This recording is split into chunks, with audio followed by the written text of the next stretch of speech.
किसी ने बड़े कमाल की बात कही है कि पीठ हमेशा मजबूत रखनी चाहिए, क्योंकि शाबाशी हो या धोखा दोनों हमेशा पीछे से मिलता है। हाय गाइस, मेरा नाम है आरजे कार्तिक और आपके लिए एक छोटी सी कहानी। ये कहानी आपको सिखाएगी कि जिंदगी में जब धोखा मिले तो क्या करना चाहिए। बात पुराने जमाने की एक व्यापारी का प्रेम विवाह हुआ। उनकी लव स्टोरी की लोग मिसाल देते थे। वो कपल शानदार कपल के नाम से जाना जाता था। लोग कहते थे कि प्यार हो तो ऐसा हो। हर किसी को उनके एक ट्रेडिशन के बारे में मालूम था।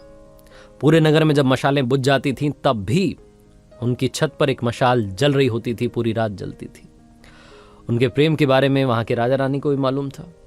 एक दिन राजमहल की छत पर खड़े होकर के राजा साहब अपनी रानी के साथ में आकाश निहार रहे थे, चांद तारे देख रहे थे।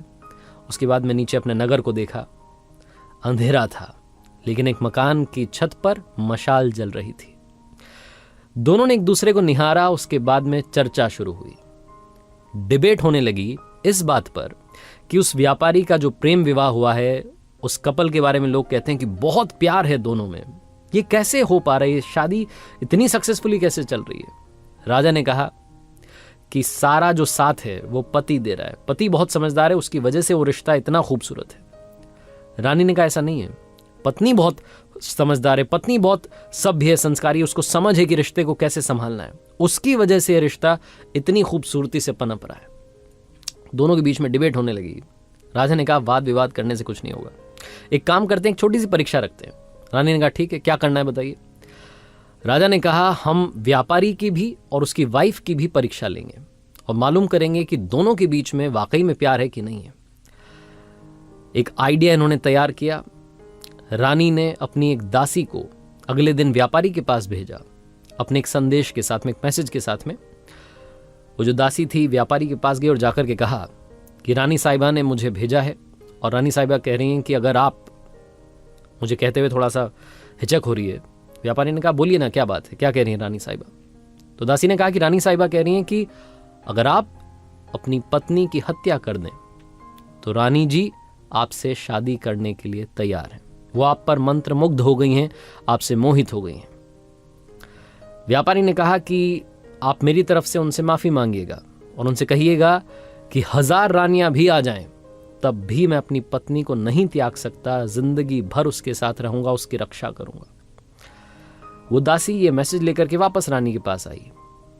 अब की बार जो थी बारी वो राजा की थी और अब टेस्ट होना था उस व्यापारी की पत्नी का। राजा ने एक नौकर को वहां भिजवाया, एक संदेश उसके साथ में भिजवाया।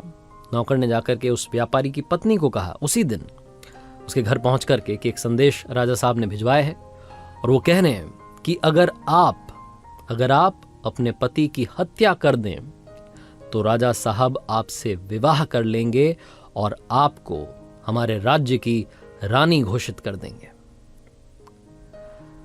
जो व्यापारी की पत्नी थी उसने कहा कि आज रात में 2 से 3 बजे के बीच में हमारे घर की छत पर जो मशाल जलती रहती है वो बुझ जाएगी और जब वो बुझ जाए तो समझ जाइएगा कि मैंने अपने पति की हत्या कर दी है। मैं राजा साहब का ये जो प्रस्ताव है इसे मानने के लिए तैयार हूं।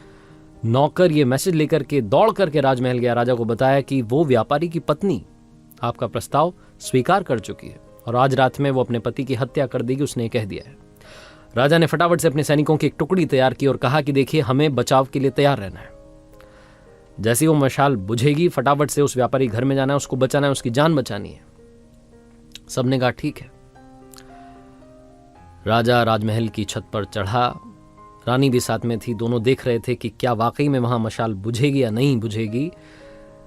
चौंकने वाली बात यह थी कि 2 से 3 बजे के बीच में मशाल बुझ गई, क्योंकि व्यापारी जब वापस आया था अपनी दुकान से तो खाना वाना खाने के बाद जब सोने चले गए थे, सारी बातें वैसी ही चल रही थी जैसी चलती थीं। लेकिन इस बीच में उस व्यापारी की पत्नी ने खेल कर दिया था।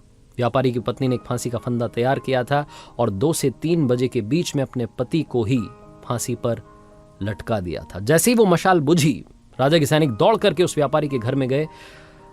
व्यापारी की पत्नी को तो गिरफ्तार कर लिया, लेकिन उस व्यापारी की जान को नहीं बचा सके।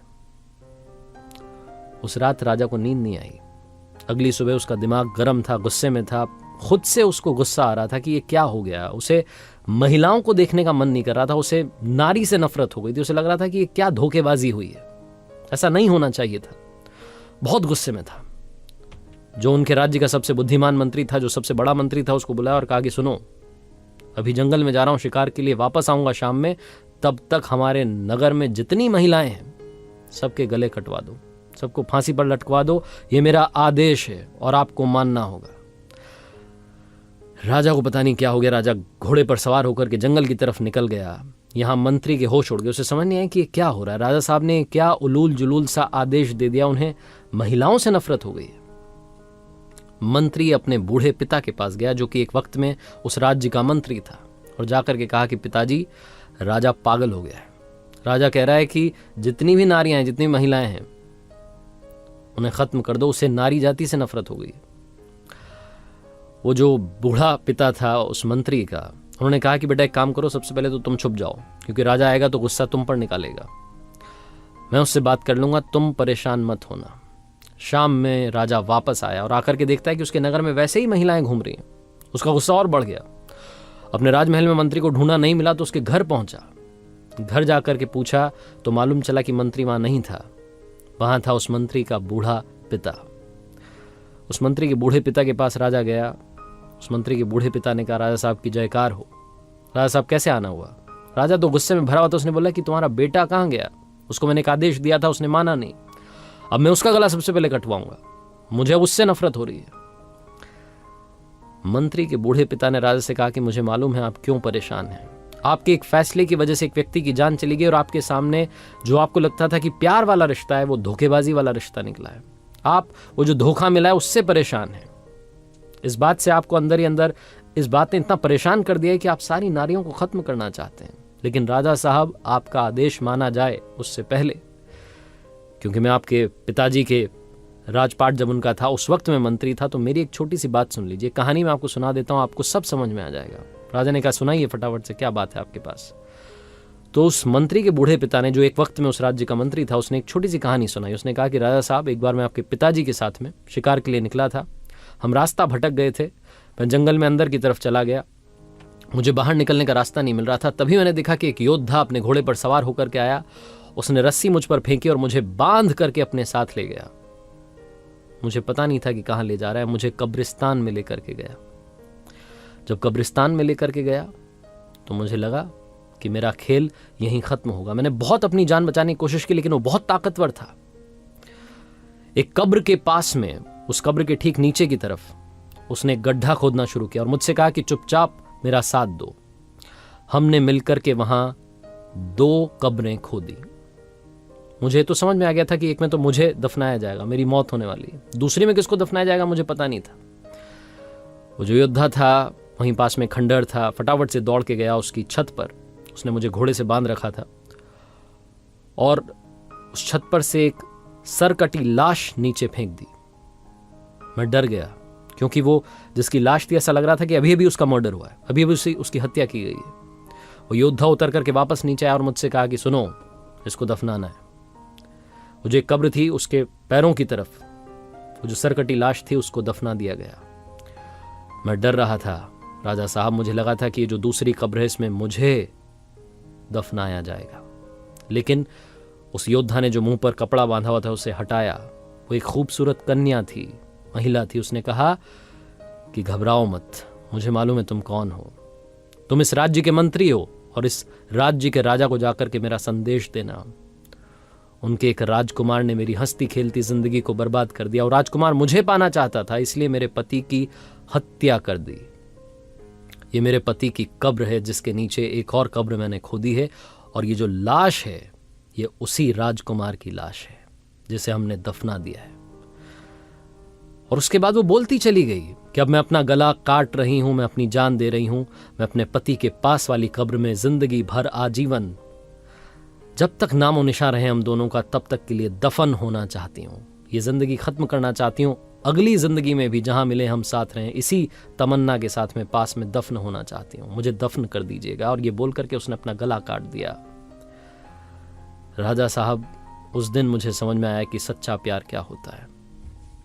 उस महिला ने जो अपनी जिंदगी कुर्बान कर दी अपने पति के लिए, उसने मुझे सिखाया कि सच्चा प्यार क्या होता है। आप इस बात से परेशान हैं कि वो जो व्यापारी है उसकी पत्नी ने उसे धोखा दे दिया। आप इस महिला के बारे में सोचिए जिसने अपने पति के लिए अपनी भी जान दे दी। सिर्फ एक महिला के धोखेबाजी की वजह से आप सारी महिलाओं को कहां फांसी पर लटकाने के लिए चले थे। अपने फैसले को बदलिए। राजा को समझ में आ गया। कहानी बहुत छोटी है लेकिन हम सब के लिए बहुत इंपॉर्टेंट मैसेज लेकर के आई है।